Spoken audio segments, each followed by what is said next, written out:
Lord be with you. And also with you. Lift up your hearts. We lift them up unto the Lord. Let us give thanks to the Lord our God. It is right to give God thanks and praise. It is right to do them joyful thing. Always and everywhere to give you thanks. Father Almighty.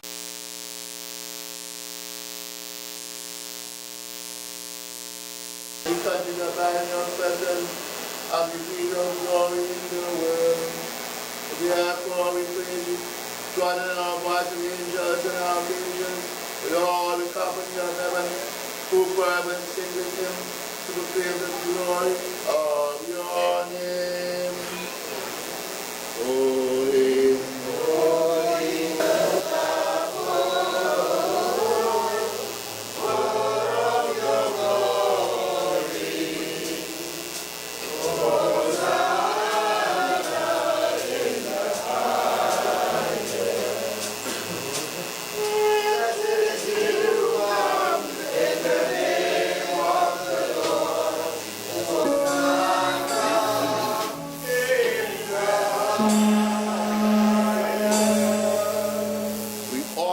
the sacrifice of the Mass in thanksgiving to God for the life of Herbert Christopher, whose birthday we celebrate.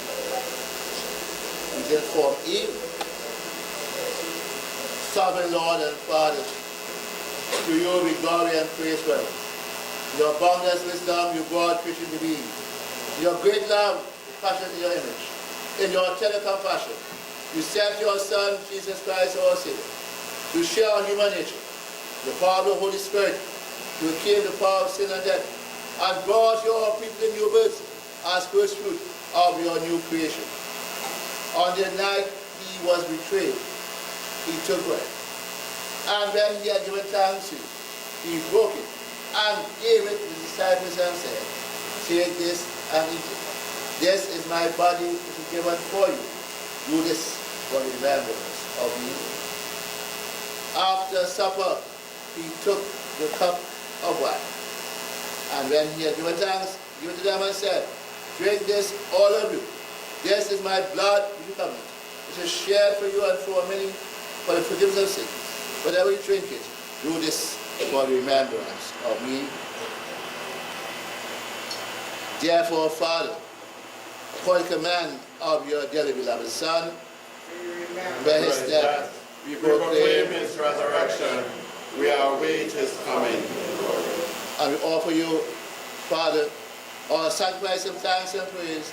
Send your Holy Spirit upon these gifts of bread and wine, that they become the body and blood of your Son, Jesus, our Lord and Redeemer.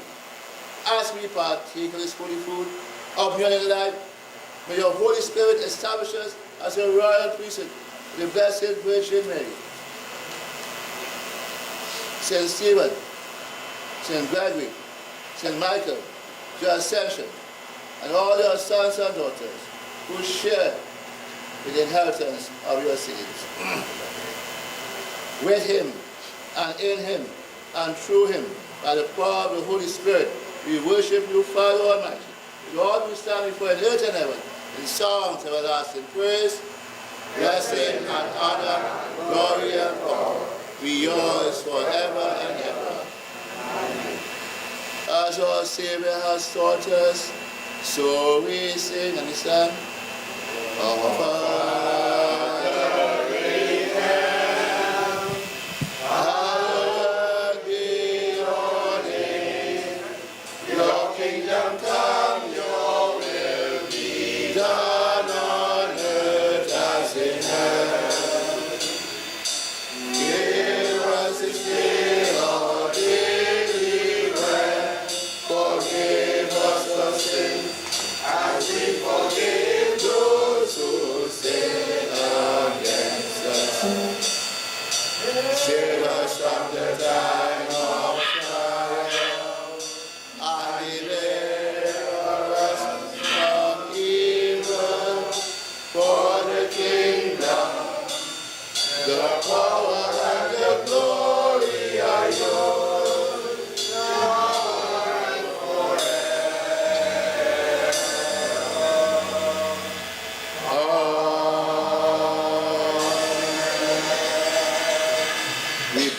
bread to share in the body of Christ.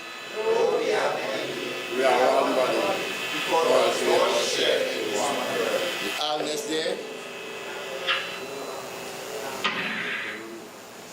Lamb of God, you take away the sin of the world. Have mercy on us. Lamb of God, you take away the sins of the world. Have mercy on us. Lamb of God, you take away the sins of the world.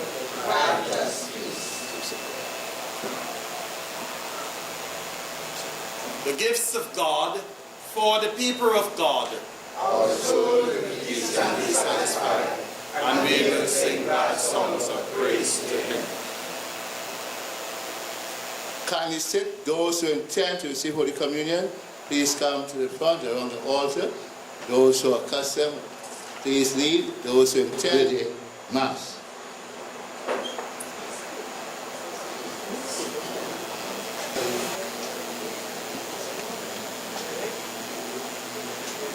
Body of Christ, body of Christ, body of Christ, body of Christ, The body and blood of Christ. body of Christ, body of Christ, The blood of Christ. body of Christ. Let us break bread together on our knees. Blood of Christ. Let us break bread together on our knees. The body and blood of Christ. On my knees, with my face to the rising sun. Oh Lord, have mercy on me. Let us break bread together on our knees. Let us break wine together on our knees.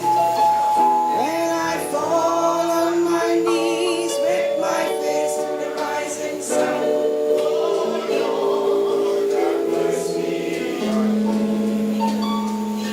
Let us break wine together on our knees. Let's praise God together. Let us praise God together on our knees. When I fall on my knees with my face to the rising sun. Oh Lord, have mercy.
Children for blessing, please come forward for dedication with the blessing. Children, please come forward.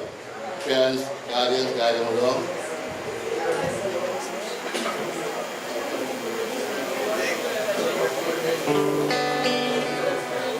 Some children.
start with post-communion prayer.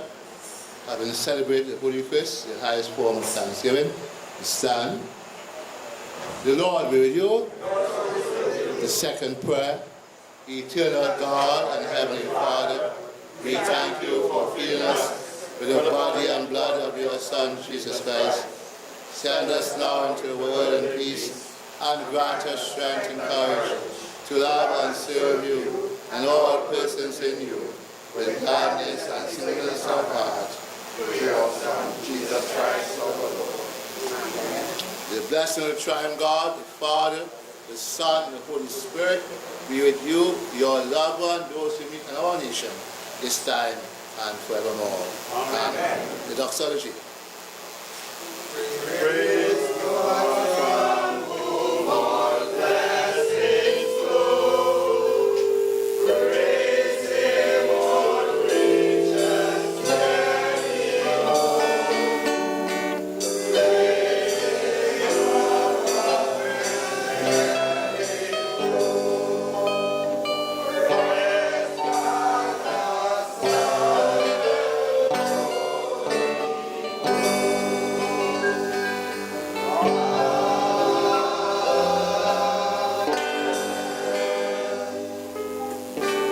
Sit as we ask by Herbert to stand, come to the center, and we ask God's precious favor upon him.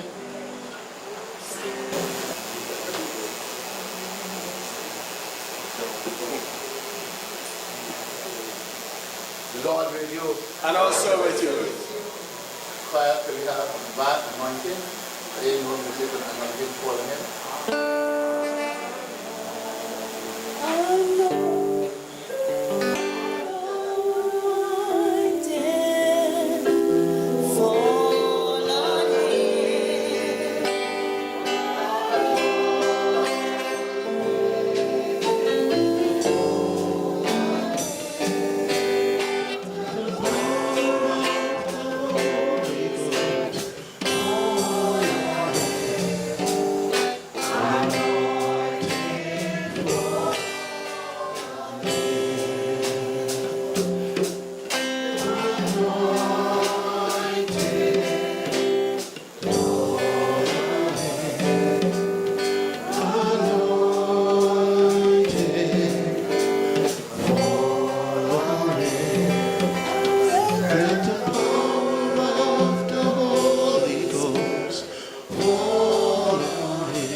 I know that we had this Amen program, but we must sing happy birthday to him and whatever is come after.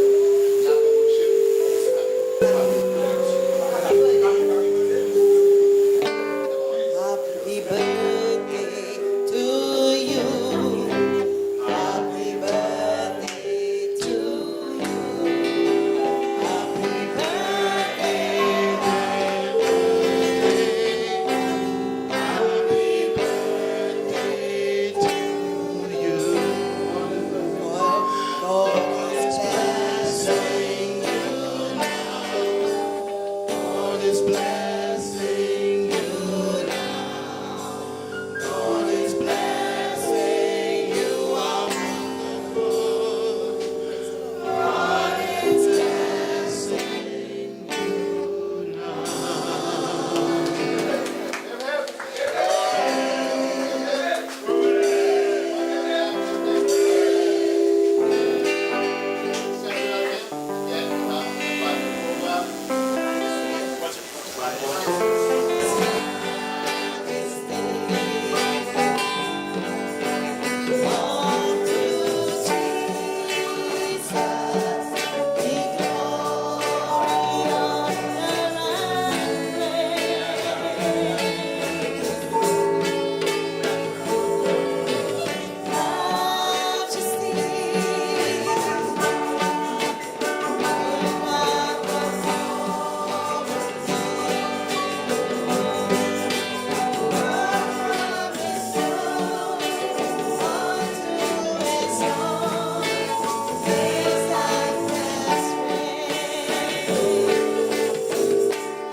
bless the Lord. Heavenly Father, we thank you for all the blessings that we have received today.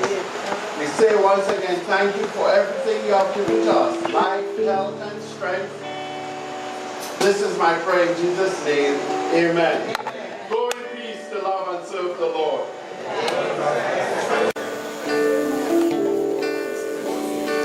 Bind us to rest together, good cause that cannot be broken.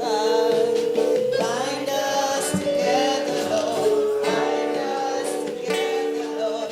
Bind us together in love.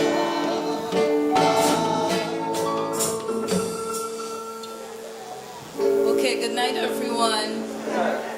I know we have been waiting for a long time and we are all hungry now. We had a special service for Daddy, and I invite everyone now to go to the back and line up. The food will be served.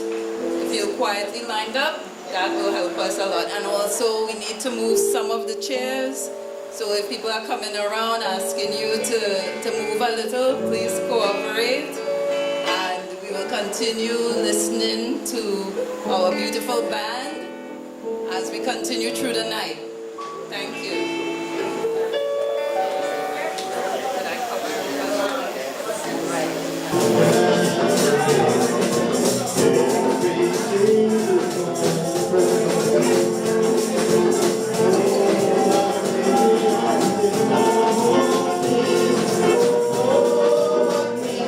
Thank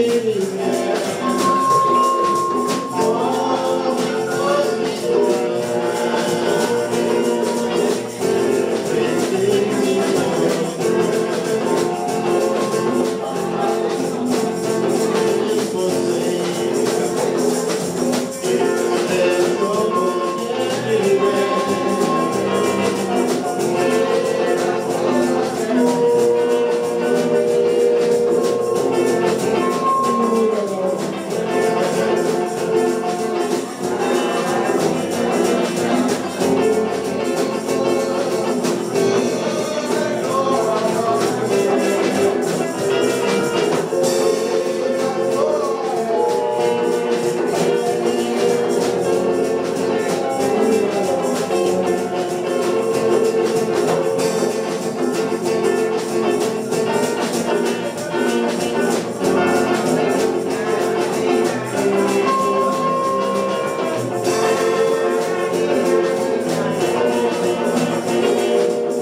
any wishes, well wishes, and any thoughts that they might have at this time, they're welcome to come to the floor. We will be passing around some wine for toasting.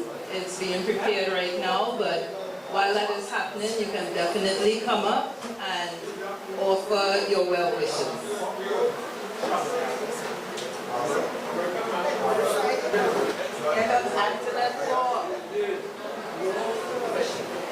Good evening, everyone, again.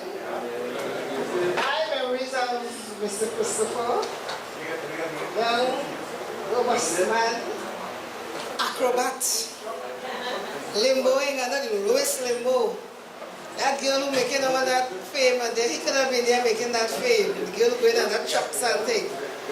And even before that too, after, all in that, he was my art teacher on Saturday in St. Stephen's College. And I did pass art. Right? So, and we have always been, well, another family you could say, right? And he has always been the same person I have known. He is not even, well, but the body and the strength is still there. It's still there. I remember him. He and his brother were acrobats together. So Christopher, may God bless you and keep you just the way you are. Stay forever young, as this boy sang. That's my part of it.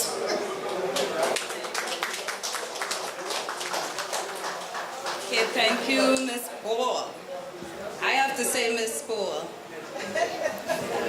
I'm trying to get the mic out. You can tell I'm not used to this. Yes. Okay, so we're moving the mic around. No, you have to face, you have to be with the camera facing you. You have to go across there.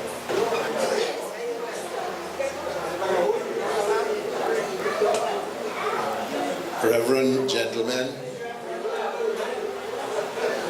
members of the Christopher family, our guest of honor and our host at the same time, my dear brothers and sisters,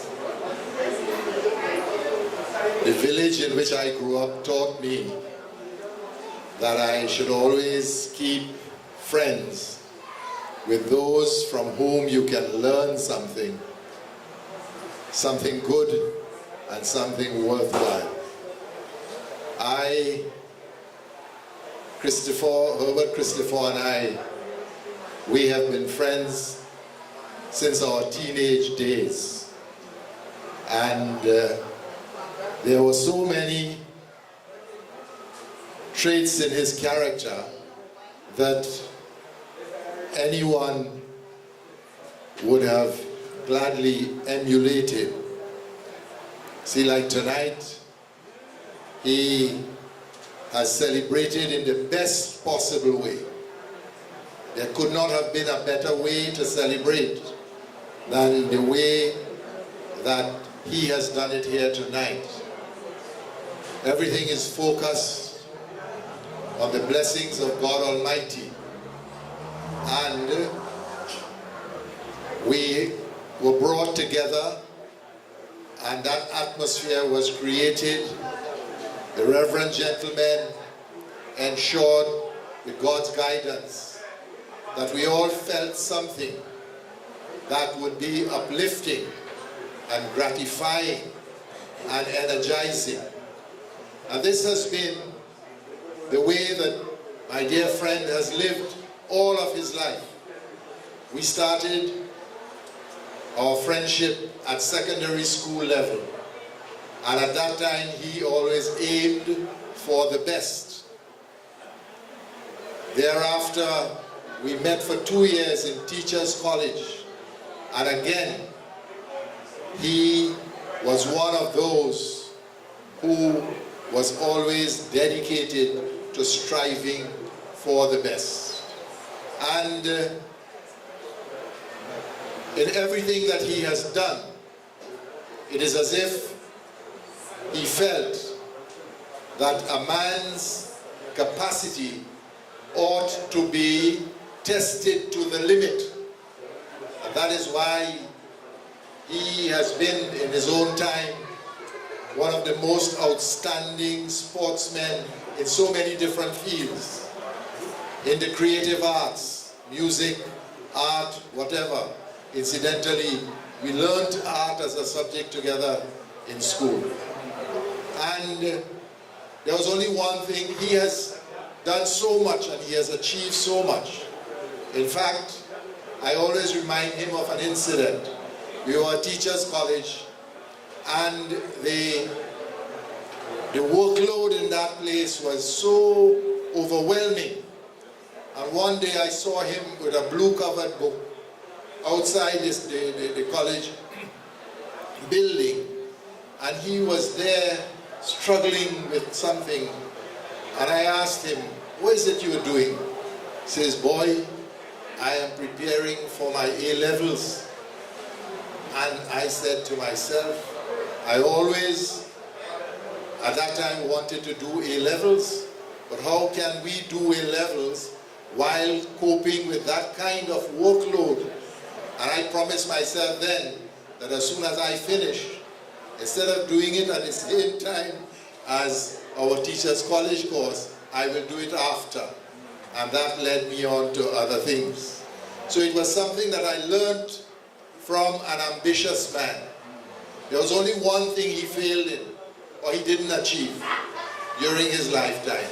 And that is, he had a dream of tying a wire from these premises in this area here to Princestown and walking on that wire. I don't know why. I never found out from him why he didn't pursue that. Tight wire walking. Yeah. Tight wire walking. Yes, that was it. But he achieved so many other things. When he told me, well, boy, my birthday is coming up, I said, well, boy, you have had a special blessing in your life, you know. He said, what was that? I said, well, Marjorie. He said, boy, you know how long, when I was a young man, I had my eye on Sheba. Marjorie has been a real blessing to this family. And I believe that Marjorie is responsible to a great extent for Herbert having the friends that he has and the pursuits of his life, the church and his vocation as a teacher. You know, he excelled so well in school as a man of character in Teachers College that he was invited upon graduation to join the teaching staff as a lecturer at Teachers College, which was an achievement, a great, great, great achievement. But he has been a leader in so many other different things. And I really want to congratulate him and to say what a great blessing it has been for us to come together in this manner and to join with him and his family to celebrate. I brought some friends from Teachers College, Judith, Rambaran, Ria, Anatole, Barbara, Derry, and my dear wife. So I am in ladies' company tonight, bringing 4 ladies to celebrate with him. I want to congratulate him and I want to wish him all the best, God's choicest blessings, and continued peace and happiness and harmony in his family, and the best of health to him and each and every other member of his family. I want to say how deeply gratifying it is to be in the company of these reverend gentlemen. Had it not been for Christopher's work in the church, he would not have had that kind of cooperation. I saw one of my very good friends, I don't know if he is gone, Morel Peters, known as Luther. Oh, he's still here. And I was so delighted to see him here and to be in our company. The secret between him and I is, in primary school, he was my pupil. And this was in Point 14. In Point 14, where the other Christopher also worked.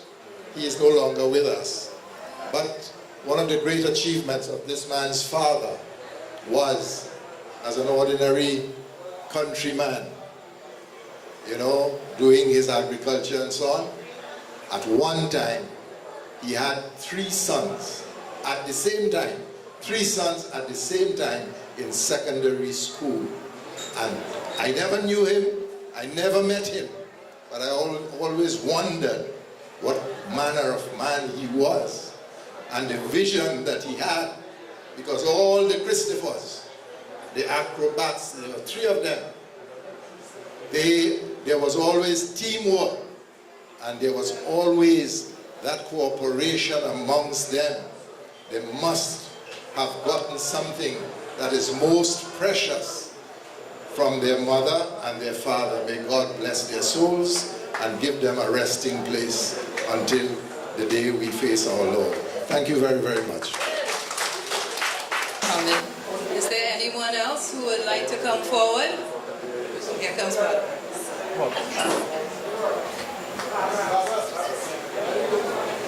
Good evening, everyone. Well, Herbert celebrated 80 years. I spent about 25 of that 80 in and around him. When I came to Princeton as a young priest, a younger priest then. Brother Herbert has always been an inspiration to me in the church and outside the church. And as we grew in fellowship, certain qualities made manifest. Brother Herbert and his brother Joseph, they are guitarists, musicians. I like music, I cannot play any instrument. Yeah, I can play, but not like them. And in the form of the ministry, I had a vision from God to embark on outdoor services and Indian music. And I broached the subject with the Christopher brothers. And they willingly came forth to lead our music ministry. The original band, they were part of the band when he had mission service. You've come to Herbert and Joseph Christopher to be there. Anything you have when you call them, they were very community-centered. In our primary school fifth company, Anglican Prime, they taught music. The brothers, they went all around. Ever faithful and committed to God. And we want to thank their wives for giving them to us in that way. So I want to applaud to the wives for that support. As when Nizam Muhammad said, Herbert was always ambitious. Over time, Herbert decided he wanted to write a book. And I encouraged him to write a book. Because we spoke about education and what we saw was lacking in the teachers coming forward. And Herbert decided to write a book called Teacher's Guide. People want it for free. If you don't have a copy, only $50. Buy it and read it. All teachers should read that book. He gave clear guidelines as to what is expected of a teacher. And unfortunately, many are not using it, but I think it should be on the book list for all prospective teachers in Trinity College. Herbert wrote that book. We launched that book at St. Stephen's Parish many years ago, and it's timeless. He also appreciated, he wanted to form a band as he went on, and we had the band here now. Harmonic musical expression, I think that's what it is. God directing, Herbert obeying. So he made himself available to God. And I want to say to us as we celebrate today, let us take a page from his book and be open and obedient to God. And this band is blessing many lives throughout Trinidad and Tobago. So Herbert, again, we thank you for saying yes to God for that. So as I said, 25 years or thereabout, I shared it with Herbert. He encouraged, he nurtured, he guided, he corrected along the way. Sometimes I had some crazy ideas, at least it seems so, but when I shared with Herbert, he said, go ahead. A man of vision, a man who supported, encouraged young people along the way. He was involved in drama, you name it. Herbert, I think, is an unsung hero in Trinidad and Tobago. He should be nominated for some national award. But who nominated him? because he has done so much and touched so many lives. So today I pay tribute to you, Herbert. 80 years is not an easy time. He had challenges along the way, but his faith in God kept him sure. And he is an inspiration to me to continue in my service. I know it's not always easy. Marjorie here, Vaughn, Andrea and Ian and Nigel here and there. But you know something? His brother Joseph, where's Joseph? Always was at his side. Family is important. Family. So tonight remember, family is important. Whatever, family is important. So I want to thank Brother Herbert for his inspiration. 25 out of 80 is how much? I met him when? 55, was it somewhere around there? He was at Moruga, Compensate and all these things. All the trials in Moruga. He's the man who was there. So he's a God friend, man. I thank God for him. I pray that God will keep us here many, many more years. Herbert doesn't give up. You remember that Herbert had an accident? You say, Herbert, you have to drive again. Herbert still went and drive. He said nothing can keep him down. Once you have health and strength, you will continue. So we give God thanks for a man with an undying spirit. An undying spirit. That is Herbert Christopher. A man of all seasons, a man favored by God. So Herbert, thank you very much for what you have done for me personally and the church in general.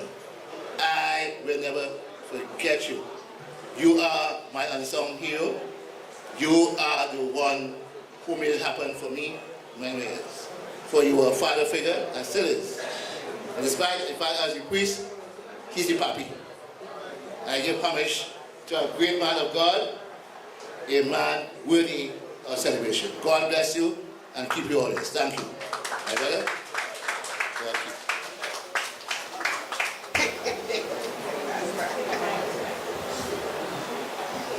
It's not evening, it's not no way. Good night, ladies and gentlemen. In the church which I attend, we have a saying, when the Lord does something for you, say something.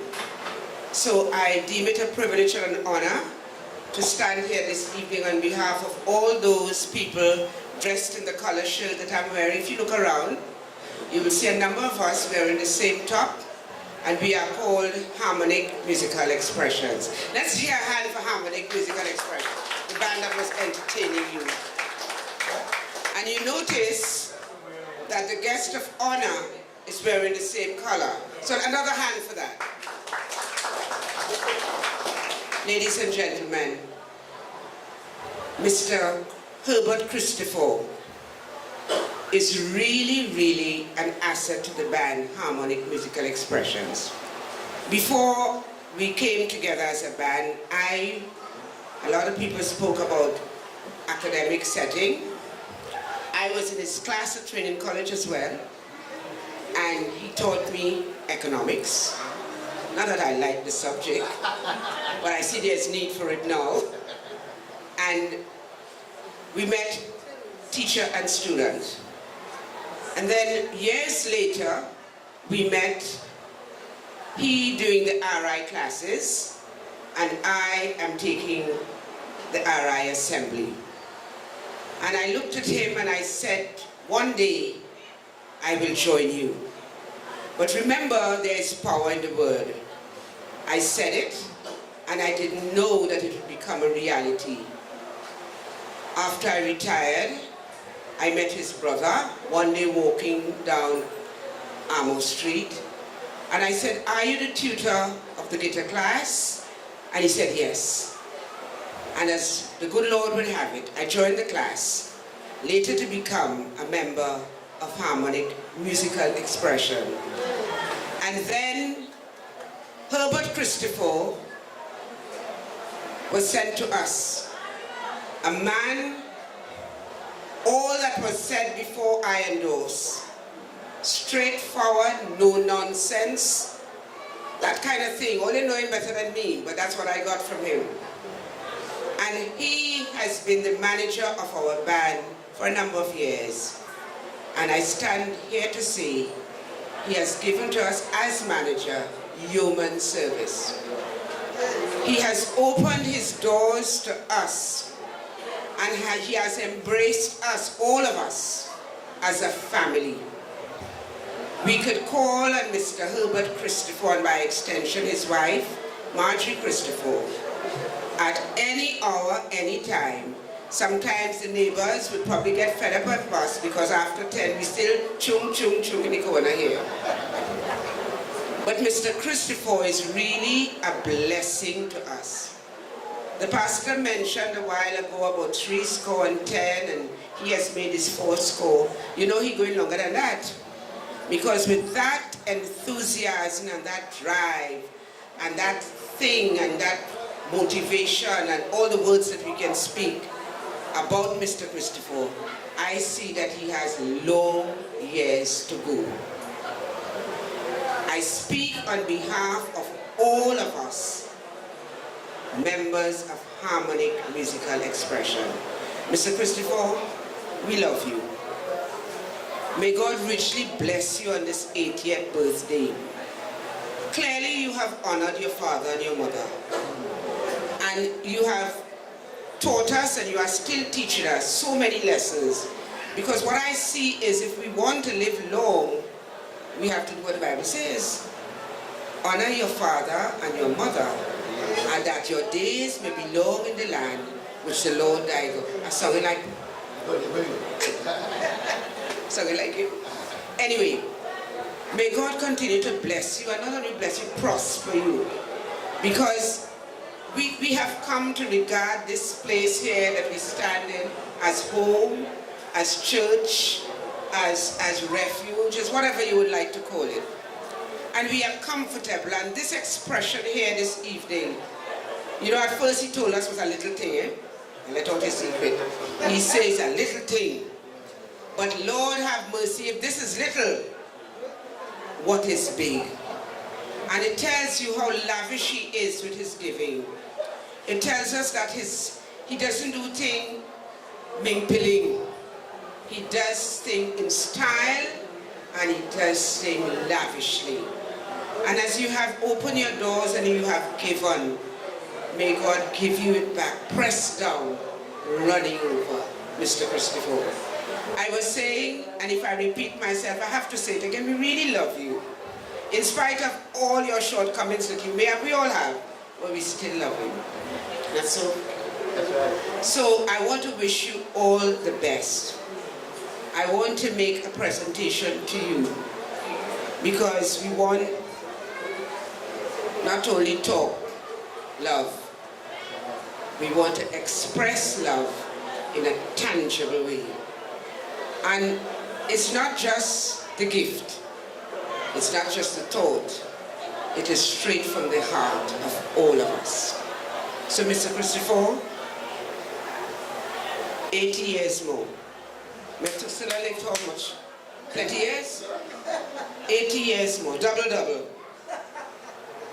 Please accept on behalf of Harmonic Musical Expressions this gift, which I will now present to you. Will you stand? It's a white envelope. I don't know what is in it. Sideways, please. Sideways? Please, the camera. Oh, we on camera, sorry. Would you go center, please, Mr. Christopher? Would you tell us how to stand, please? Are we good like this? Yeah. Where are the other cameras? Where are the paparazzi? This is a big thing here, you know. Oh, Mr. Christopher, back to you. On behalf of the band Harmonic Musical Expressions, please accept this little envelope. It's an expression of our love for you, and we wish that you continue to prosper, even as your soul prospers. May God richly bless you. I want a hug up, please. God bless you. Did you get us, Mr. Cameraman? Lock your door.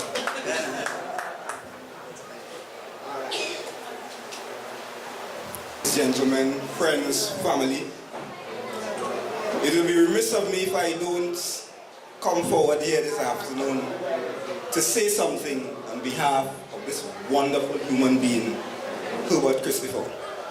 Now, while at St. Stephen's Anglican Primary School in Standard 3, Herbert taught me for about 3 months before he left. And I didn't know that after that, he being my teacher, that Herbert would become my best friend one day. Now, later in life, when I wandered around the pathways and I got back to church, and the main ministry was formed due to the Archdeacon Primus here insisting that that organization take root. Herbert and I were part of that executive that served in the main ministry. Out of that main ministry came a visitation ministry, and Herbert, Joseph, Brenda Cummins here, and many of Miss Legion sitting there, Miss O'Brien, and a lot of other people served in this. Now, I was told a lot of things about Herbert, but he's a man who don't like people. They don't help nobody to prosper. They tell me Joseph pompous, and he's. But I never listened to people all my life. And for me, the two best relationships that I formed at St. Stephen's Anglican Parish Church is with Herbert and Joseph Christopher. In 2013, I found myself in a spot of trouble. And Herbert, when I was able to walk free again, invited me home one Sunday for lunch. And we had a nice long chat. And the length that he extended himself towards me, no other human being has done it. Joseph has opened his home to me here in town. Christmas, wherever it is the family have, I'm always invited. And tonight, you know, as we pay tribute to a stalwart, to a man of character, a man of purpose, you know, a man who has touched lives, because he gave me opportunities not only in the main ministry, but here am I at Harmonic Musical Expression because he asked me to come here as sound engineer for this band. If it wasn't for Herbert Christopher, I would not be sound engineer for this band. Now, if it wasn't for Joseph Christopher, I would not have been a sound engineer. So as they say, they always work together. Joseph introduced me to sound engineer, and as Archdeacon say, the mission services. Joseph introduced me to sound engineering to assist with the mission services. And Herbert, Joseph, and the others, and I, you know, I learned a lot and got a lot of exposure. And today, I thank you for all that you've done for me.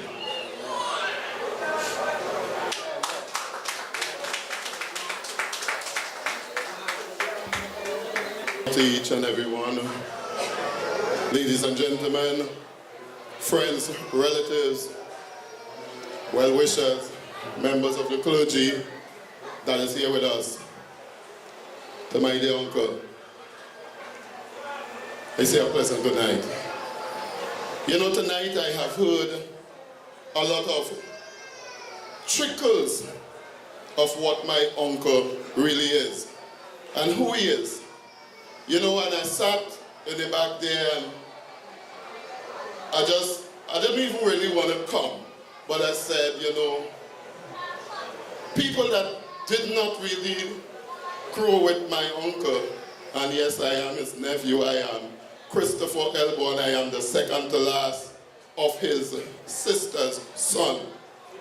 You know, and I am truly proud and honored to stand here tonight and to be here to celebrate with my uncle on his 80th birthday. You know, Uncle has truly been a lifeline in our family. He has truly been a strong support. I will never forget my childhood growing up around my Uncle Herbert. He would always be there for his sister's children. And you know, that didn't only extend to his sister's children, but he was also a father in the community of Lengua and the environs. You know, and one of the things that stood out to me most is that my uncle was a trendsetter for what he believes. My uncle would not see the potential inside of you and not try to pull it out with all that he has within him. And you know, today, I used to get vexed with my uncle when my uncle trying to pull out the best. You know, but today, God has raised me up to be a pastor. And one of the things that I do when I see young people of themselves that is full of potential, and I know that God wants to use them and God wants to bring them into a great place, I would do everything in my power to pull that out, even when they do not like me at times. So you know, today I truly understand why sometimes my uncle is brass face. I truly understand that. Today I understand his outspokenness and his stand as a disciplinarian. You know, and you know, today I stand in here and you know, I'm emotional because I stand here and my mind just going on my mother, because my uncles, not only my uncle, but my uncles and my mother was very close. And because of the closeness that they had, they grew us up very close to our uncles. My mother never made joke with demanding our respect. Today we are big men. We have never disrespected our uncle as children. And even tonight I was telling my sister, my eldest sister, Donna, that if my uncle should rebuke me as a big man now, we prefer to cry than to argue back with him or any one of them, because of the level of decency that they have grown us up in, the level of fear that they have placed in us for God. I do not know where that went, but where we came from, where we grew up, they instilled the fear of God in our hearts, and also to respect our elders, even when we think that they might be wrong, because sometimes we think that they are wrong, but they are right. And if we give ourselves enough time to mature into the thing, we would recognize that their heart was in the right place and all they wanted was good for us. Now I am a very long speaker because I am a preacher, but I am going to try my best to cut this short. So, you know, tonight, Uncle, I do not know, nearly all of my brothers and sisters are here with you to celebrate. I do not know what they have on their hearts to say. So I would say this on behalf of myself and my family, my wife and my children. I want to wish you all the best on your 80th birthday. It's a pleasure and a privilege to still have you with us in the land of the living. We count you as a special gift that God has given to us. And I want you to know tonight that we love you, we respect you, and even though we may not be around all the time, you are always in our hearts. God bless you richly and happy birthday. May God continue to add length of days and strength to your life. May God continue to lift you up. May God continue to enlarge your coast and establish your tent. I pray that the favor of God and the power of God will continue to come upon you, and he will add you, will give you long life. The word of God says that with long life he will satisfy you and he will show you his salvation. I pray today that God will give you long life and he will show you his salvation, and he will also bring forth the goodness of the Lord in the land of the living, that you would be blessed to the length of your days in Jesus' name. God bless you, Uncle. Okay, very powerful words. This is just an announcement. There's the driver. Ladies and gentlemen, I thought I would have stayed outside and slipped away quietly, but that was not to be. Archdeacon firstly called me out, and so I had to come up. And now I am speaking after Chris, as we commonly call him, lovingly call him, Chris, the preacher. But I am the quiet one. All my relatives and friends call me the quiet one. They know that I am very scarce with words. However, tonight is a night I could not allow to go by.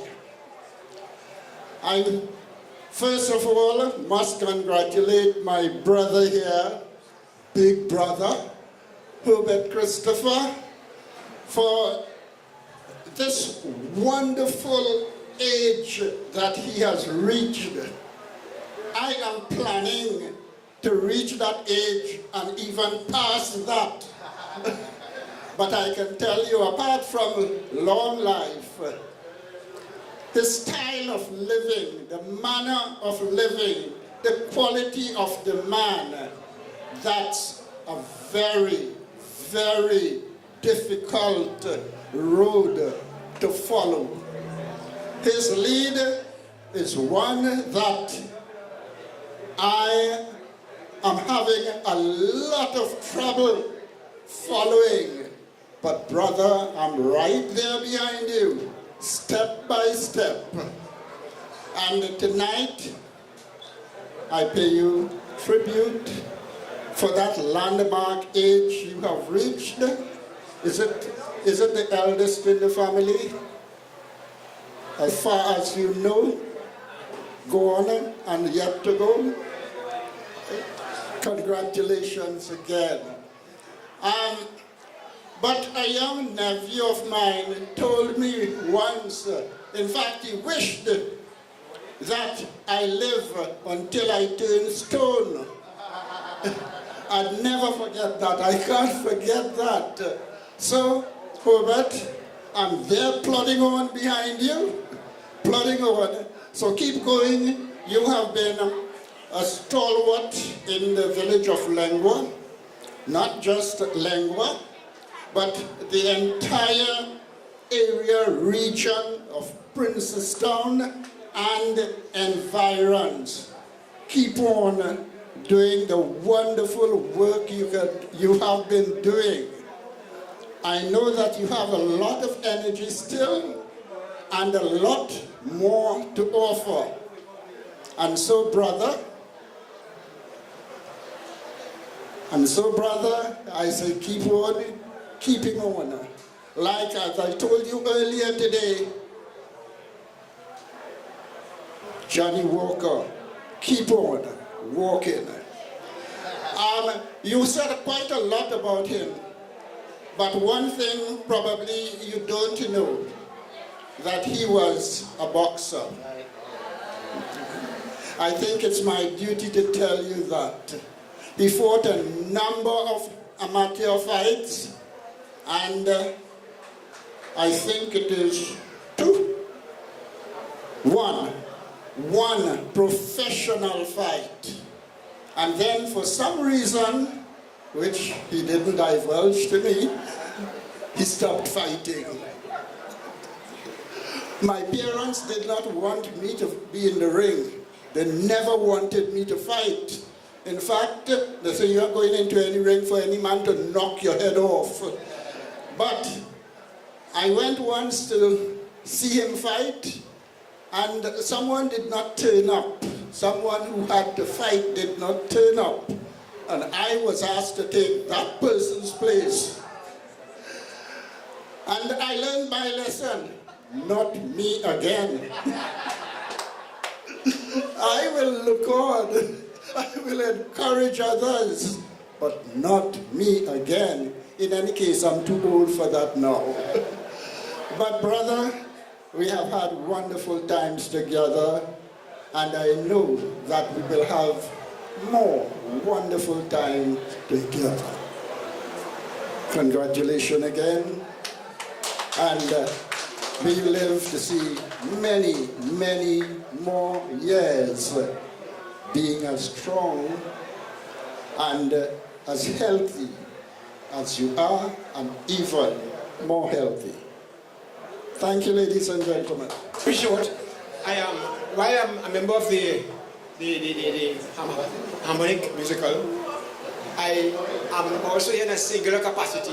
The fact that about 60 years ago, 57 years ago, I recall seeing him and his brother Limbo in, and they were the star attraction, according to our former Speaker of the House, Nizam.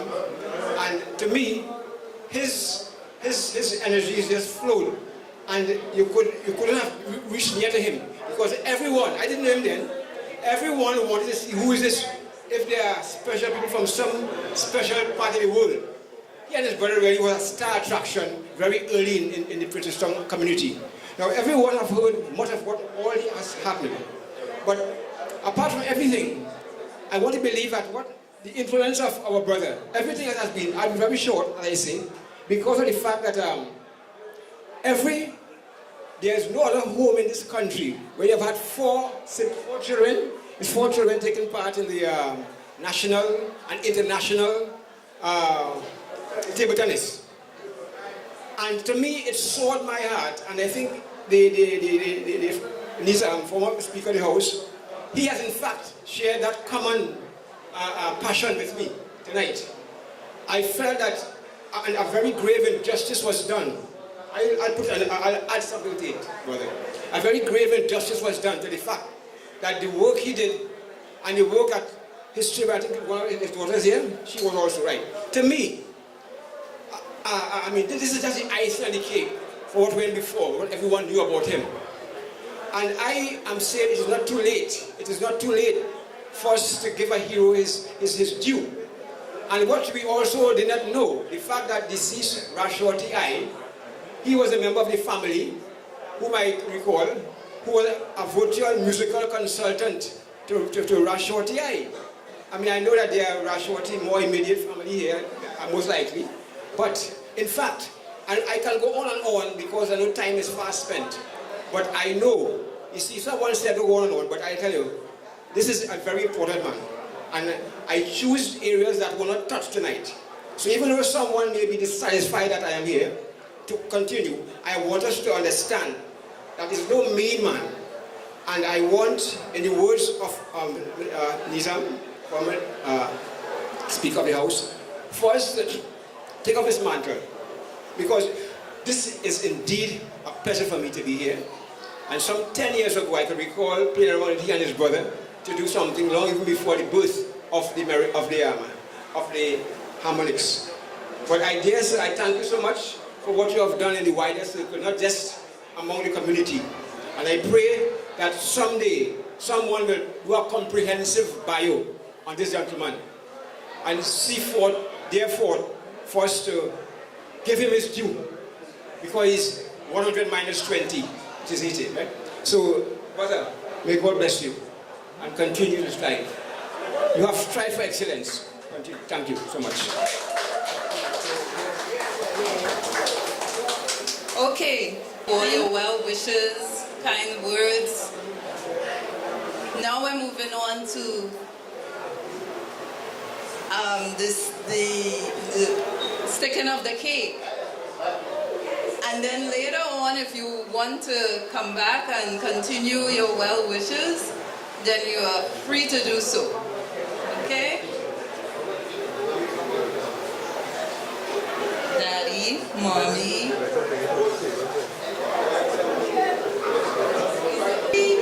What I believe, I know that I am. Show me the stairway I have to climb.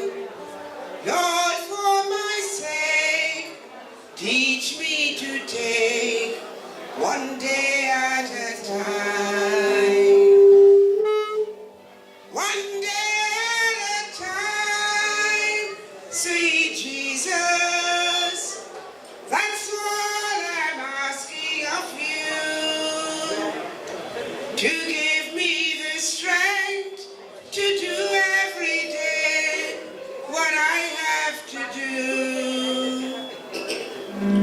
'Cause yesterday's gone, sweet Jesus, and tomorrow may never be mine.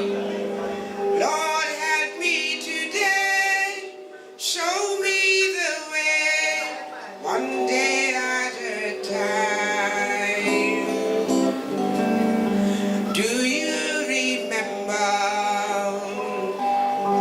when you walked among men? 'Cause Jesus, you know, if you're looking below, it's worse now than then. Shooting and stealing, violence and crime. So for my sake, teach me to take one day at a time.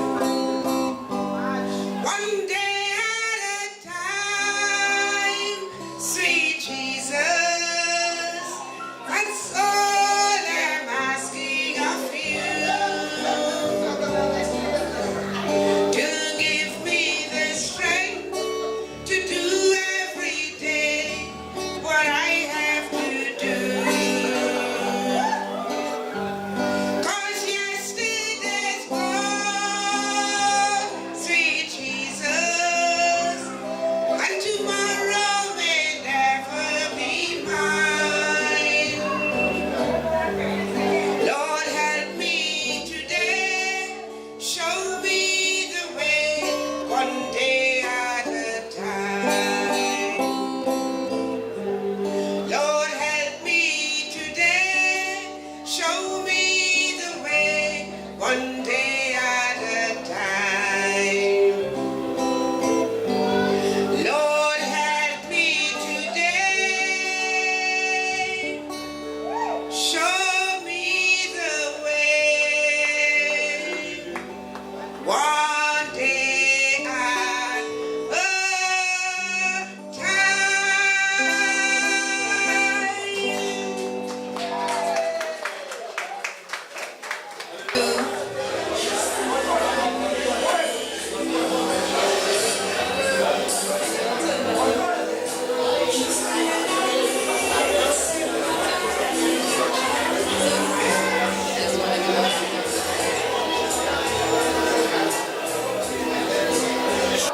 My dad's distinguished guests, Archdeacon Canon Primus, Father Michael Greenwich, Father Sherwin Dickerson, Father Bassie Thomas. To our lay readers, we say thank you. That's Dave Cali Singh and Patrick Webb. I'd also like to thank Barrister of Law and former Speaker of the House of Representatives, Mr. and Mrs. Nizam Mohammed. There are a number of colleagues that came here to celebrate with my father. I'd also like to mention their names. Barbara Derry, Ria Anatol, I names, but it still works. And Judith Rampersad. Also, musician Calypsonian Luther. Our band, Harmonic Musical Expressions, thank you so much. And former Community Development Officer Wendy O'Brien for being here with us tonight.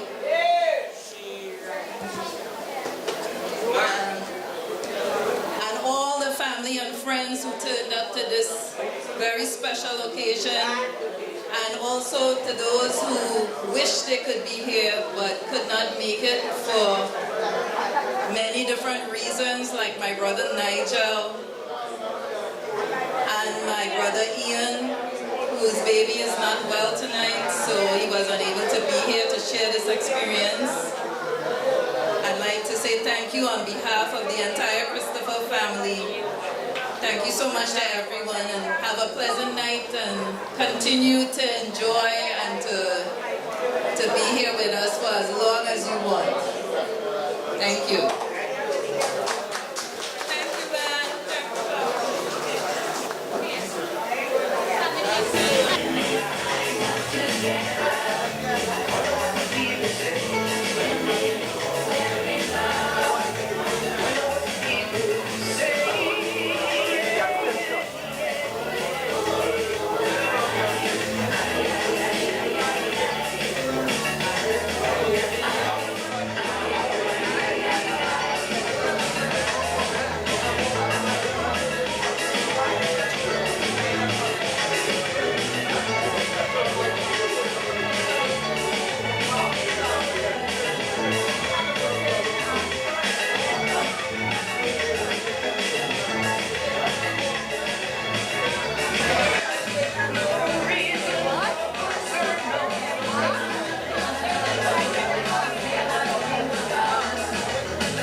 We are in the company of two brothers who still with each other, whose 80th birthday is no mean task.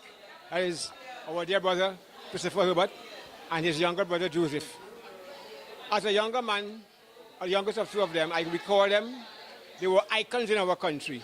Icons, when I say icons, icons by all the criteria of what icons are. Our dear brother has been extremely vital. He wrote a book also, right? The Guide for Teacher's Guide. And this is just one of his several accomplishments he has done. So, our dear brother Christopher, could you give us an insight into your 80th birthday and give us a quick caption as to what you've been through? Thank you. Well, this 80th birthday has been a blessing from God. And it had its trying times growing up and all of that. We had our trying times. But there was always a determination in me to achieve. And I think that was the main factor, the main point about my success. Together with God's help, one thing, I always try to take care of my body. I believe that when God gives you something, you need to cherish it.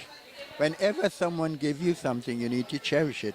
And I tried my best to live the good life, physically and mentally, and especially physically. And as a result, I think with my lifestyle, this has helped me to reach 80, and I thank God for it. Without him, this was not possible. As I said, there was ups and downs and so on, but it's that determination, and I think that inner self, that inner will that God has given me has helped me to reach to the age of 80, and I want to thank God for this. On your immediate left is your brother, and I can recall some 55 plus years ago, as a young man in Princestown, where you and your brother were very much into the thick of things. As young men, you all had your aim, and as I later learned, even in the training college, you became a tutor spontaneously. So dear young brother, the word young, Joseph, your brother has done just very humbly give us some information with respect to, he's so very humble, he's also very short and crisp. So I guess you can in fact endorse just what he said, plus. Well, all of what he said there is so true, quite true. And there is so much more to add to that.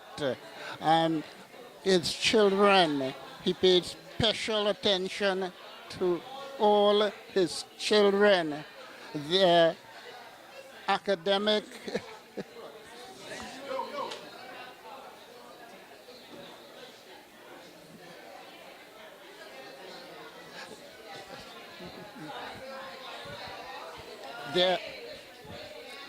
yes, as I was saying, their academic qualifications, they have all attended secondary school and has done exceptionally well. Apart from that, they featured very prominently in sports, particularly table tennis, where all his children, the three brothers and the sister, his daughter, were all champs in Trinidad and Tobago. And, well, most of them are abroad now, but they are still excelling in their own field of work. That is the quality of the man, Herbert Christopher, who has molded them so that they could have reached this stage. You know, what is very much intriguing is the fact that, as I mentioned in my very short address to him a while ago, I don't think there's another home, if not any, not much, where 3 or 4 of them, they were all at national, international level.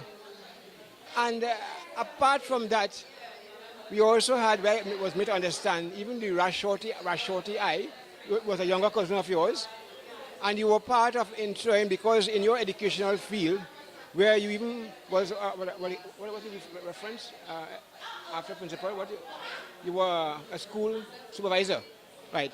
And that was just, and you know, so I have always encouraged him to even do his bio. And this, what we are doing right now, I know this, people must view this as an exceptional milestone in his life. You mentioned also, apart from him being involved in sports, that most people know, he was a boxer also, right? Oh, yes. And I am very much intrigued by the fact that you all were very much holistically involved in life. And to me, he is in fact a role model, wouldn't you say? Quite so, quite so. You know, something that hasn't come out for quite a while, apart from boxing, table tennis, gymnastics, he was also in the jiu-jitsu. Martial arts, jiu-jitsu. I did not go into competition, but we all practice the art of jiu-jitsu together with gymnastics, boxing, and other athletics. But the thing is this, and that was under very crude conditions where if one slipped, one could have so-called popped your neck or had a serious spinal injury. So I guess you all hadn't the cushions and the trapezium, etc., that would have caused you all to have good, as we say in the industrial language, PPP, personal protective equipment, PPE. So to me, in my mind, and I came in contact with you all years after from my age 10 approximately. And I can testify to the fact that you all have been role models in our community. This is why I would not sit idly by and not see and know that we do some measure of critical analysis and ensure that Christopher Herbert is given his due credence in this country, because, as it says, it's very much crucial. If it's not done now at his 80th birthday, when can we do it? Would you agree with me? I agree fully. I agree fully. So tell us, Brother Christopher, in terms of your 80th birthday, what you seem to want to hope to accomplish again?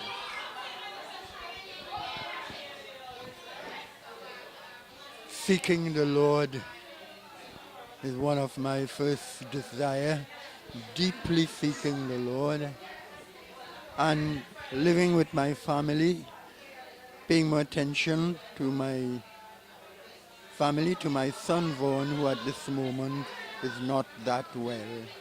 I wish to pay much attention to him and continue living the peaceful life, helping the community as much as I can, helping harmonic musical expression to continue growing, and just living quietly until the Lord is ready for me, until I fade into the distance. There is it. Now, if you examine what he said, firstly, he wants to seek what the Lord has for him. And the man has done, like Frank Sinatra, he said, I did it my way, Now, he has done it for 80 years. And his major concern is to ensure that he walks in the pathway of God. Firstly. Secondly, family. Because family doesn't come before God. And what I have seen here, Brother Joseph, is an explicit example as to what all adults, men like us, should want to accomplish. Because when we have come of age, God is in fact our guidance, and then our family. And according to him, die in peace. So I would trust very much that we will adopt that beauty and the joy. Maybe those who are listening, maybe we have just heard for the past 3 to 4 hours, we celebrated the 80th birthday of our dear brother Christopher. We are in the sanctuary of his home.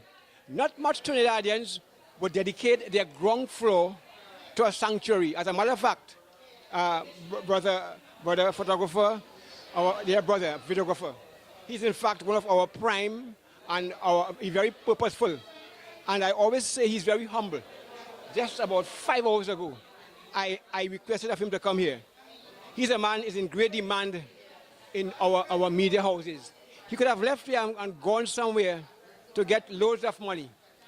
But there it is, in a very humble capacity, he has come here when he recognized who you are.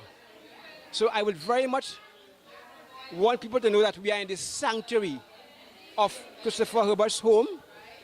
Every week, this place is converted into a church. Also, we have the celebration and the practice of the harmonic musical team, a group of adults, and maybe for sake of good mention, his brother on my immediate right, Joseph, was the person who was responsible for actually initiating the training our female guitarists plus other personnel. And we are so proud of him. And in like manner, his dear brother, Christopher, who took over the mantle. So we are in their home here. And just to our right there is the what do you call it? The altar, sorry. Me. The altar, this altar is a sanctuary. When we are practicing, Brother Hollis, this, if you cannot put anything much on this, it is very much a sacred item. So I pray that God will continue for you to materialize your dream, to be a more powerful person as far as God is concerned, and in like manner. And Brother Joseph, I know being a younger brother, what will you have to say before we have a closure? Well, as I said earlier, it is difficult to follow in his footsteps, but I am aiming to be one like him when I get to his age. And that he will still be around to mentor me. What said? So let us say thanks and grateful thanks to the man you cannot see on the other side of the camera, Hollis. He is our Trinidad and Tobago videographer extraordinaire, humbling himself to come to our little country village. So let us say hats off to you, sir, and may God bless us all as we continue to strive for excellence. Thank you. All right. We are in the company of Andrea Maria Christopher Thomas, an exceptional young lady who is part of a family, 4 members of the family, for three brothers, and the lone female, the children of Mommy, Herbert, Christopher, and your mom, Marjorie. Now, they actually represented the country in national and international table tennis. Unfortunately, she's the one who has to do the task of allowing us to know what transpired. So let us know, in a nutshell, as best as you can, the ups and downs in your table tennis career, along with that of your siblings. That's a deep question. Most of the time in our table tennis career, it was really centered around my dad. He was a driving force behind us. He taught us exactly how to hold the racket, how to play. He actually trained us, and he trained himself how to play the sport, and then came home and taught us, because at that time when we started, table tennis was played in bars, and we were too small to be in bars. So he would go out and learn the game, learn the sport, and come back and teach us. And as time went on, he used his other sports skills, for, especially boxing, to help influence us in shaping our table tennis style. All our workouts, all our practices were basically around boxing as the center of our training. So from those early beginnings, my godfather noticed we were playing all the time, and he saw a tournament, I think it was Canning's, and it was in the newspaper. And from in Aruca, he came down here to Lengua and said, you all must enter this age group tournament. And from there, Trinidad got to know about my brother, Nigel Christopher, because he placed second in that tournament. And that was one of the first tournaments we all entered in. So in fact, we have history being presented. Our country, to my extent, have not done that justice, as I've mentioned previously. And may I dare say that this is a moment I want to be revealed, or these moments, I would want these moments to be revealed nationally and by extension internationally. There are few homes. Sometimes my home may have one person. So I will desperately try to make an attempt to ensure that this stone would not be left undone. We have some work to do.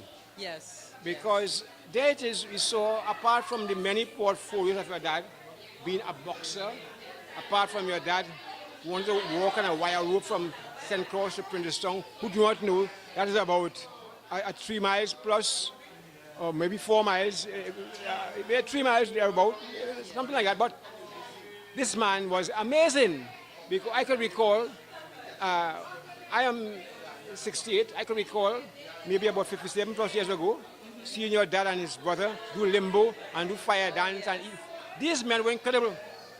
And the abundance of energy. And then he went to the training school, and rather than leave, he came on the teacher's payroll. So this man is amazing. Yes, yes. So there it is. We must do a critical analysis of this entire country, the bio. Yes. So you have work to do, even though you're residing in America. Now, you've said something, before we lose track of what we're saying. You've said that he impacted upon you all. Could you say the achievements that you all made as best as you could? Well, I will say the highest achievement I have made is placing second in the Caribbean Women's Table Tennis Championship, and also winning the under-17, this is international, under-17 Caribbean Championships. Nationally, I've won women's singles, many women singles events and junior events and doubles and women's doubles, mixed doubles. So it's really hard to put it all together. And my brother has done the same. We have shared titles together as well, my brothers and I. And also team events. So Therefore, could you put together this thing in as short a time as possible?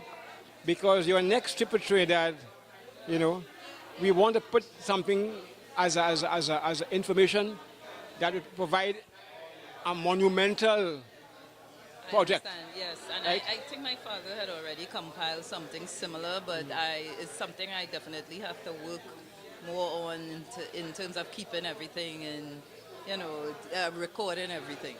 So I'll definitely try my best to do that for you. I'll have to make a few phone calls and get everything together. My brother may be here later on in the year, so that might be a possibility. Okay, all right. So I know you. What are their names? Nigel Christopher. Nigel Christopher. Vaughn Christopher. Ian Christopher. And myself, Andrea Christopher. In age-wise, I'm the eldest. You're the eldest? Yes. You look at the youngest? Okay, so there we have the eldest. What your name? Andrea. Andrea being the eldest of the siblings in this blessed home here. We are sitting again in the sanctuary of the home.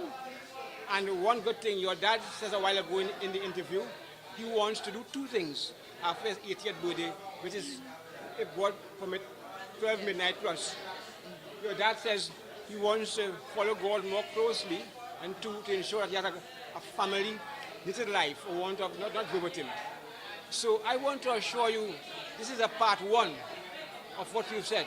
Okay. Because you are listening right now. People would hear you on the World Wide Web this year. The gentleman on the other side here, his name, our extraordinaire Hollis Clifton, very much a professional. He himself was a teacher. He spent 9 years, how many years in Africa? 9 years in Africa. He has been absorbed in the cultural activities. First he was in the South. Now he's broad-based, nationally and even internationally. So his background being teaching, and then after following that, he was a very passionate cultural follower. Yes. And he is deep-rooted into all the aspects of our culture, community-wise, etc. Yes. I can assure you that this would not go left. You have work to do. And before we terminate, tell me something. What you feel you can do to facilitate with your siblings to help this country youths? Tell us. To help this country's youths, I really believe, especially what you're doing, is something that I've wanted to do, is create a documentary on the life and the historical aspects of what my father has done in this community, as well as my grandparents.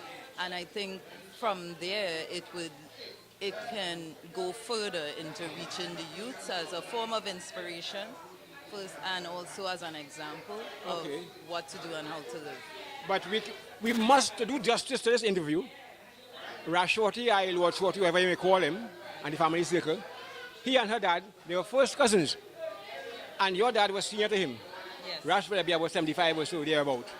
And what is nice is the fact that your dad was very humbly, in a very humble way, he even helped to ensure that Shorty did his music as best as he could. Yes. So what I'm seeing, I am part of the team. I play the keyboard, as you see, with our band. And the harmonic, where your dad was, in fact, although he says he's no longer the manager, he gave it to Charles, but because of his wherewithal and his knowledge, he's still there with us. Still there. So what I'm seeing here is happening. I have encouraged him that we should, in fact, do a celebration on behalf of Rashorty. Rashorty's wife is dead. So now that, yes, his young children are there, but you now plays a pivotal role. Being a former icon, and yet still icon, you and your siblings, we want to ensure that we can, in fact, really have a program to celebrate not just your dad, but your siblings. And with our band, God bless us to be around to celebrate even Rashorty plus all the good music. And I want to thank you for sharing. Say one last thing to us, please. Now remember, the world will be listening to you. Eh? This goes onto YouTube. So say something that is inspiring, please.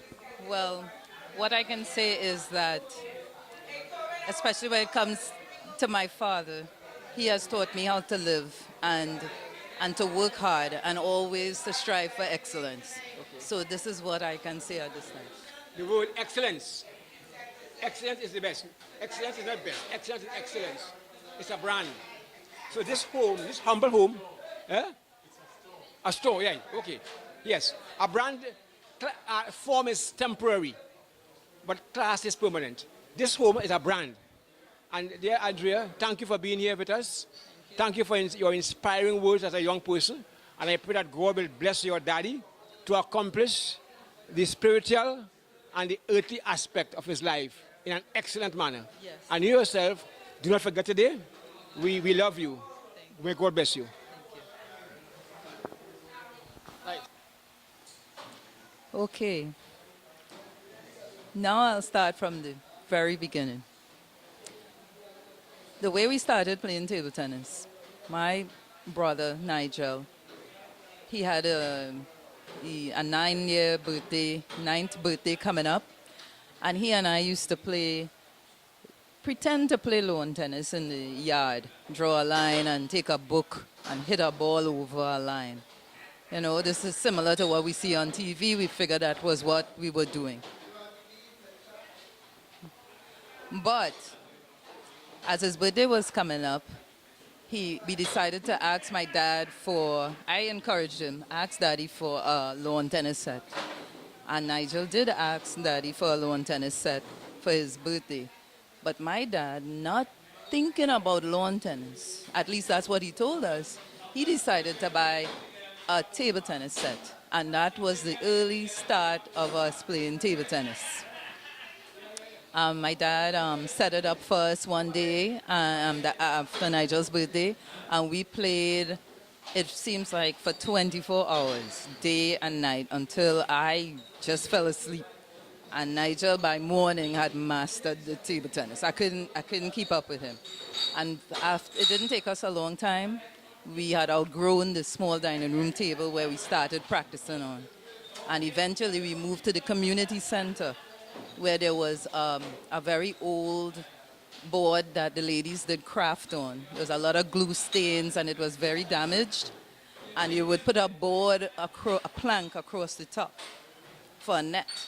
And we would practice on the board, practice on the wall, because there were not enough boards for us to practice and our friends who would follow us over there. Eventually, we moved on from that. My father was able to buy a board.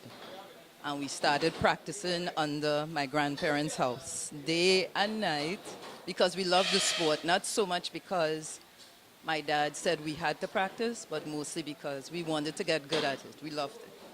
And we loved the physical activity of it, and we continued playing. And then one day, my godfather, Andrew Ali, would pass by and see us practicing a lot and thought that we were getting really good. One day he saw a tournament advertised in the newspaper. It was Canning's age group tournament, under 10, under 12, under 17. And he entered. He came from Aruka, he came to Lengua and told us we should enter. This would be fun. And the prize was your class would get ice cream. When you won the trophies, you know, and that seemed so exciting for us as kids, to win that and to feel like celebrities in our own school. So we entered and we played, and it became something addictive. The more we played, even though we all didn't reach very far, but as our first tournament, it gave us a lot of promise and hope that, you know, we can do this. We started to feel like it, even though we all didn't make it to the finals. Nigel made it to the finals that year, and that feeling, I believe, became infectious, and we all continued to aspire for the next year when that tournament would come around. And during those days, those early days, no one knew how, when we didn't know how to play, my father would go to clubs and to bars and witness the sport. and he would learn different shots, forehand, backhand, top spins. And when we started playing, we were playing a kind of older, not modern style because of his experience and what he was seeing. But as time went on, he used his boxing skills to help influence the way he coached us and the way we trained. He started to incorporate boxing workouts to build fitness, use boxing strategies for balance to do our shots. When people saw us play, you can see the influence of a boxer in our play, in our style, I should say. And so we were heavily influenced with that. We were big boxing fans also. And he would also use his natural sporting sensibility of what shot is a good shot, and also his teaching skills to help teach us and to have us analyze the sport. So we would know how to make our shots. He taught us how to use what we had. So from that one tournament, we went on to play. After that, we decided to get into more nationally recognized tournaments. And we joined the association and started playing in places like stay in San Fernando, Cipero. It was a cricket club.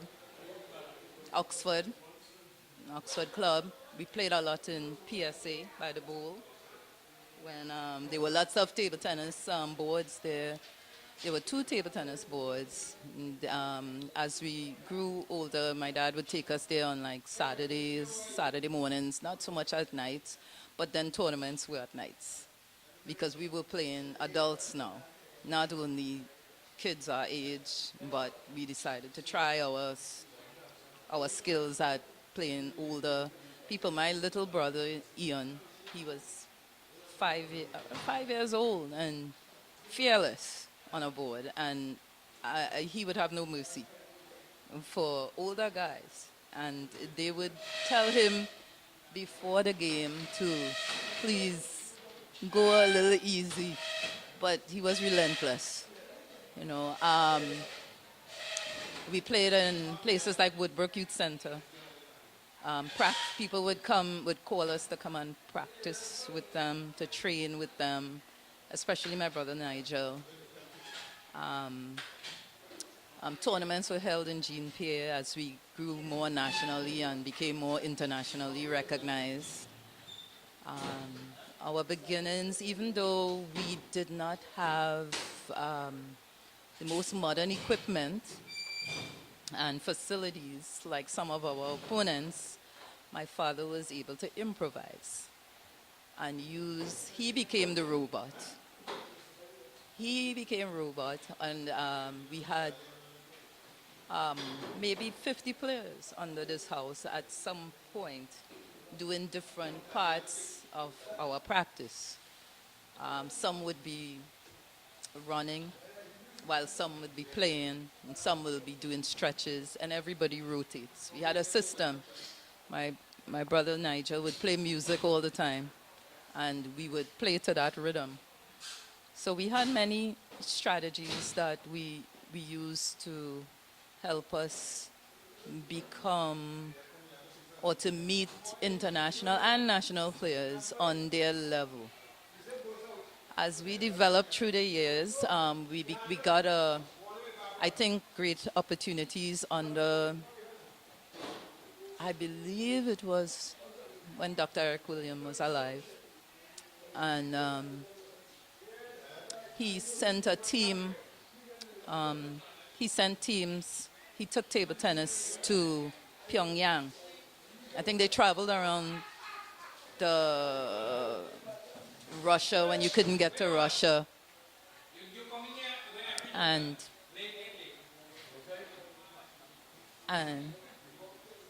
as he went to China and created this ambassador kind of bond with the Chinese government, they sent a Chinese coach to Trinidad to train the young players.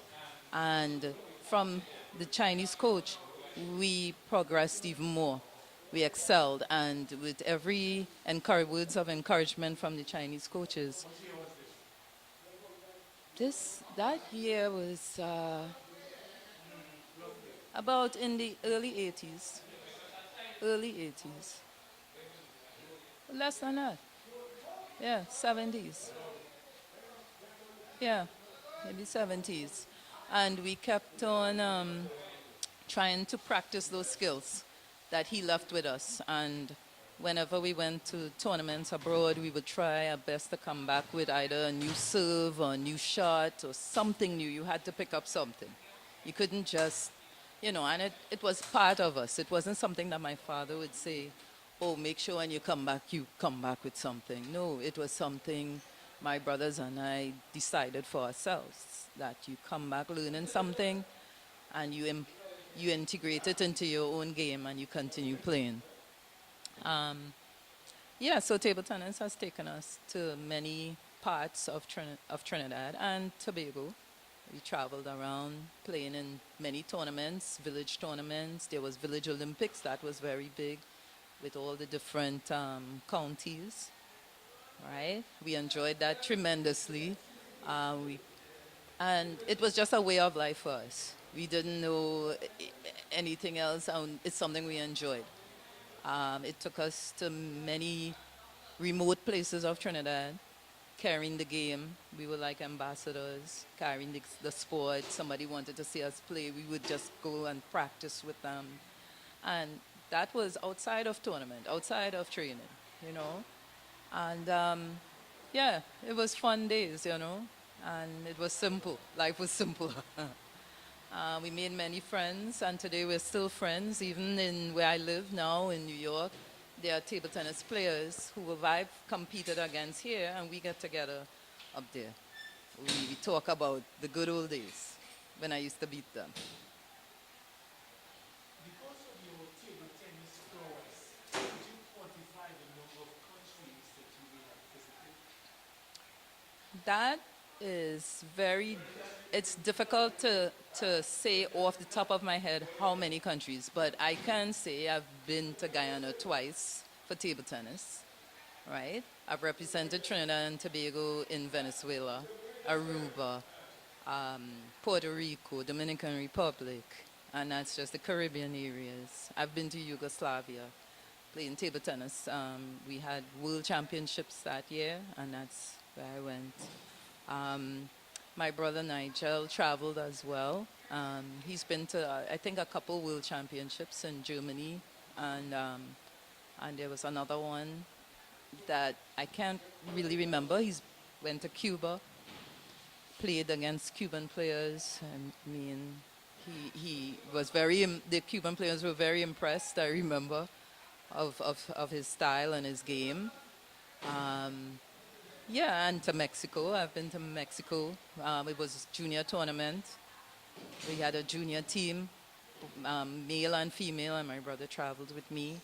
My brother Ian, my brother Vaughn. Vaughn was more on the national scene. He did as much as he could on the national scene. My cousins played, but they were mostly males. I was one of maybe the only female here playing table tennis, except for my next door neighbor who would just come and play a little, and that was it. But it wasn't something that was encouraged by most of the mothers in the community to send their daughters. And I also believe if my father wasn't coaching table tennis, I wasn't going to be going by anybody his house to learn to play table tennis. So it helped that it was here and under him. And my dad was my coach until then I started coaching. I started helping him because the team had grown so large that it was impossible for him to be at everybody's corner to give advice. So he started passing on some of that responsibility to me. And I even took a coaching course here. They had a little coaching something for coaches, and I went. Of course, they made me do all the demonstrations, but I still did the coaching seminar. And yeah, and our game grew from a very older style to what, and eventually became very current, you know. And in a short space of time, we also had a sponsor. Yes, there were sponsors here in Trinidad. Under Victor Cowan, who was the president of the Table Tennis Association at the time, he was able to, I think so, he was able to get a sponsor for us because he knows how difficult it was for my dad to keep up with equipment and the way we practice and trains the equipment, shoes, rubbers, balls, everything were finishing in a hurry.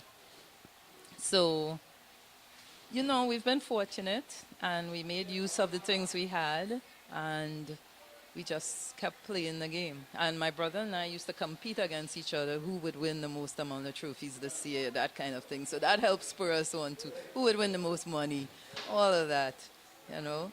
And it was fun. So is your silverware wrapped here or in New York? I have a couple of pieces in New York, but I left the majority here, and over the years they kind of deteriorated. But the trophies were, in those days, they were large trophies and very expensive trophies. So we had a whole room full. Now, you are now based in New York. I imagine that you do have kids. Have they been following in your footsteps? I get that question a lot. And no, they're not following in my footsteps. One of the reasons is because they haven't had the opportunity of really seeing me play, compete. And now, but recently they've had, and now they want me to. Now they want me to come and beat up their coworkers, come and beat their friends. They want to become my managers. Yeah, but hopefully, who knows what the future might bring. I may get back seriously into it. Who knows? There's room for for me to get back in there. So maybe one day you'll see me mixing it up again. Currently, Nigel told me he's getting that feeling again, and he's been practicing, and he's entering a tournament up there with a team. And he says that's where all the players come. So if I want to see anybody who's anybody, I need to be in Baltimore in November. But I don't know yet if that would happen. There are a lot of kids hanging out in the block, not doing anything constructive. If you had to send a message to them, what would it be? It would be find something that you like, that you have an interest in. You never know where it would take you, because when we first started making or pretending to play lawn tennis, we never knew it would take us to Cuba, Yugoslavia, and to any of these countries that at that time, we didn't even know the word. You know, we just knew there are countries outside of here. But, and also, it opens, you know, your world. It opens your mind. So I would say, look for something. If you find something that you like, go with it. Keep practicing, keep trying. It opens your world, it brings new people into your life, and you go places.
Thank you.